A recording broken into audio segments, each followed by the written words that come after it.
আর ভেন্ডির সর্ষে পোস্ত হবে। তো আমি এই ভেন্ডিটাকে আগে দিয়ে দিচ্ছি, সঙ্গে বেগুনটাকেও দিয়ে দেবো। দিয়ে দিচ্ছি আমি হাফ চামচ নুন আর হাফ চামচেরও কম কালো জিরে। আমার এই ঢ্যাঁড়স আর বেগুনটা বেশ সুন্দর করে ভাজা হয়ে গেছে। আমি দিয়ে দিচ্ছি সর্ষে পোস্ত।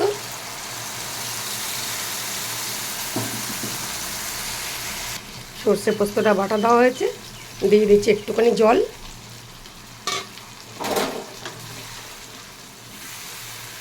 এর মধ্যে হলুদ নুন সবই দেওয়া আছে, শুধু দিতে হবে একটু মিষ্টি। আমি এখানে হাফ চামচ মিষ্টি দিয়ে দিচ্ছি।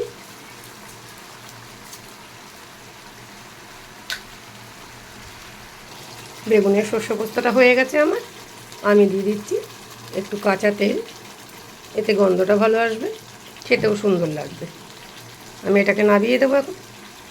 রান্না তো আমার হয়েই গেছে। আমি এবার এখন এই দুটো কাঁকরোল ভাপা নিয়েছি, কাঁকরোলটাকে ভাপা করেছি।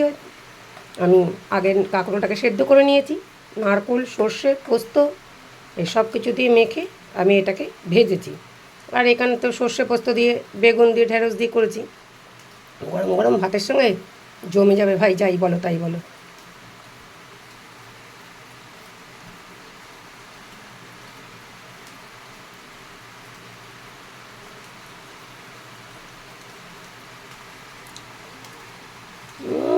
হেভি হচ্ছে, নিজে রান্না করে নিজেই বলছি।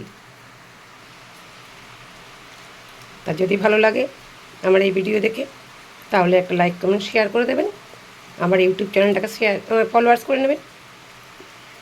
কমেন্ট করে জানাবেন কেমন হয়েছে না হয়েছে, নিজেরাও রান্না করে খেয়ে দেখবেন আগে। ধন্যবাদ।